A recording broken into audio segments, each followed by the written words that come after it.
Hi and welcome back to a new video here on my channel. Next to me you can see a new case from LianLi. Well, it's new but also kind of old because it's an updated version of the O11 Dynamic. The case you've probably read about a million times already, but this is the new O11 Dynamic Evo. And I also like the fact that LianLi keeps evolving the case. Probably also that's the name, Evo, where it comes from, that they don't just think, okay, we made an awesome case, let's just keep selling this.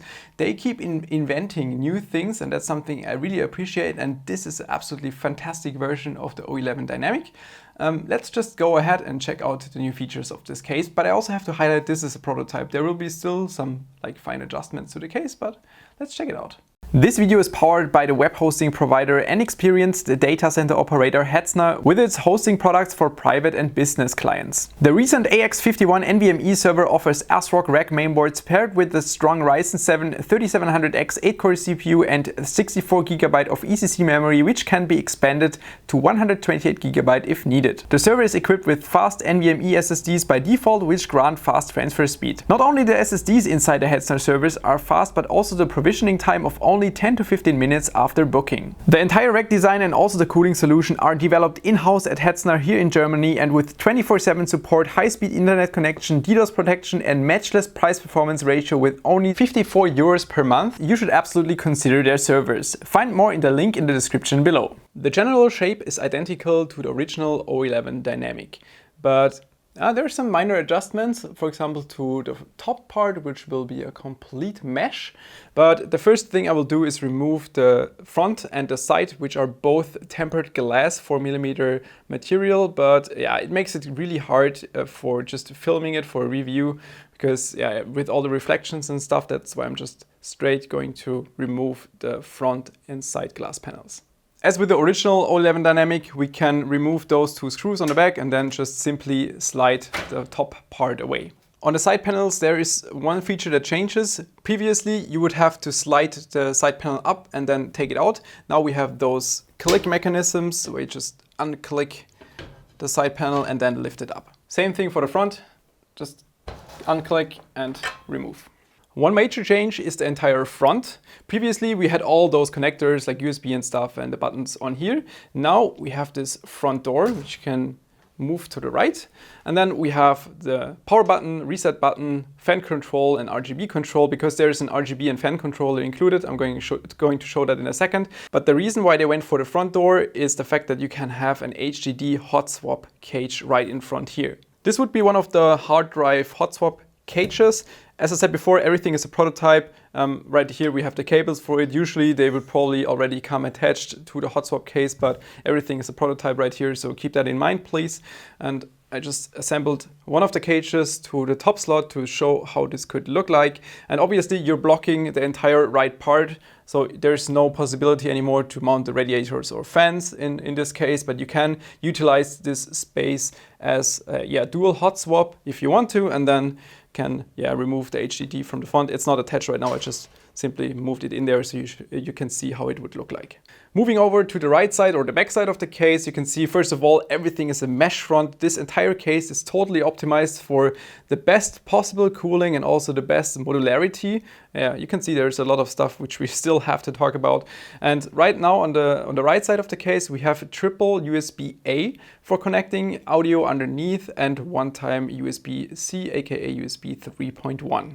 First of all, we have this radiator shroud right here, and this radiator shroud is also kind of special because first of all you have this kind of lock right here, and if we slide this up then we can remove and take out the radiator or fan mounting frame, whatever you want to mount, if it's fans or radiators. But yeah, this entire just shroud comes out and it has those rubber feet on the left and the right side which are for decoupling. That is quite nice. And then you can simply slide it back in. Afterwards you're mounted your radiator, fans, whatever, lock it in place and it's secured. Yeah, that is quick. At this point, some parts or features of the case are still missing, but I can still try to explain what is possible. By the way, so this shroud right here, the radiator shroud, can also be rotated by 180 degrees. And this way you can influence the position of where the radiators or fans are mounted, like the depth. And there will also be a complete cover replacing this shroud where you can instead mount HDDs or SSDs, but that part is missing right now. Then moving to the back part of the case, that is the typical PSU and HDD mounting base, I would call it. And on top, right here, it's meant for mounting HDDs. On the bottom, you would place your PSU, but those are interchangeable, so you can swap them. You can have your HDDs on the bottom, PSU on top, or you can also go for dual PSU. And in the back, you can also spot our fan controller and RGB controller, the part I was talking about earlier, which can be adjusted by the buttons in front. And then we also have this cage right here. That is also kind of new. Previously, we had like a cover in front here where you could hide all your cables behind. And now it's like a cage, I would call it, which you can open and squeeze all your cables inside. In the front bay on the bottom, we have an additional radiator mounting shroud, which you can easily take out again. Just unclip those two plastic parts on the side. Can also be installed quickly again, and then after you installed it, you can fix it with 2 screws in the middle.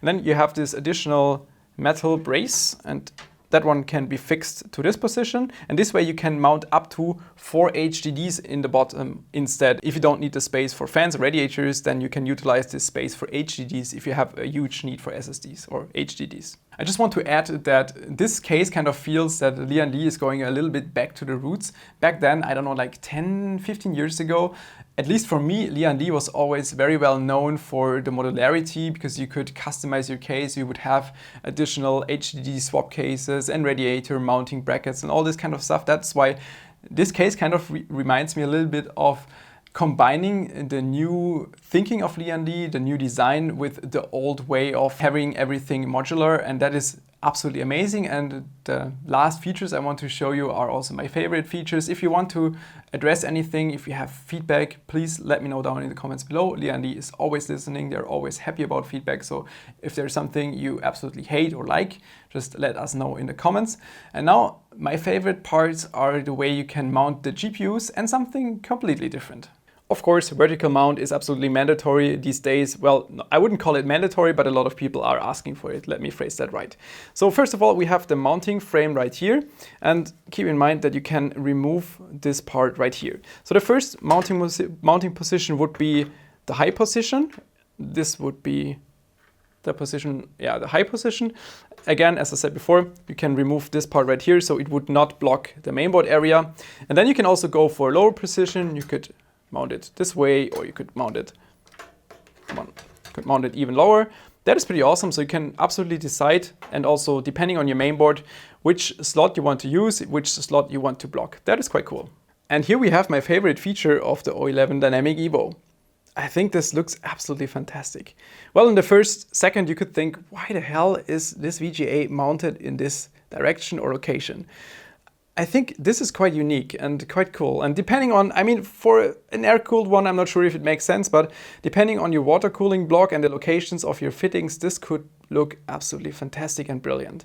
There is this additional brace on top where you can attach this card to the top of your case, and then you have this massive riser cable going through the back, which ends up on the bottom, and then you can connect it to your mainboard.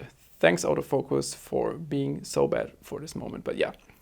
I think that is pretty unique. I'm looking forward to seeing builds with this very unique VGA position. And now for the last and also pretty crazy feature, I had to flip the case around.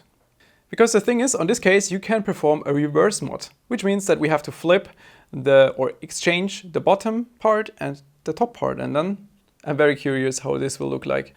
Okay, seems like this prototype is still missing this feature because there are some rivets still in place which should not be there. There should be screws instead, and there's also an entire metal plate which is missing. That's why I think this prototype is missing this exact feature, but I just will show you on my PC in the PDF file how it's supposed to look.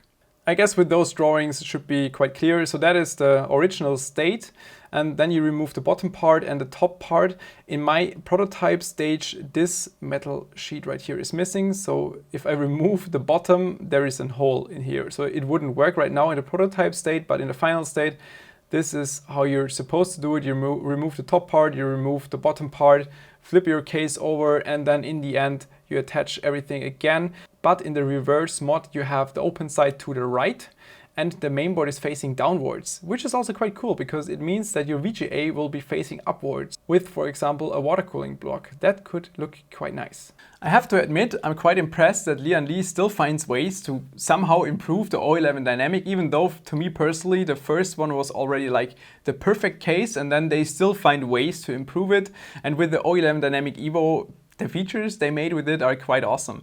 Let's start off with like the radiator mounting areas and like the hot swap base in the front, and then you can have your like very strange ways of mounting the GPUs in the front, which is very special. But I like the unique parts, and I mean, we have seen so many different O11 dynamic builds out there that have it more modular, and giving it more like ways to have your unique build, I think is quite important. And yeah, also having the reverse mod in the end, I hope everything will work out, is quite amazing. All right, so much about this video and about this case so far. If you have any feedback, questions, anything you want to tell LianLi, leave it down in the feedback below. I will forward this to LianLi.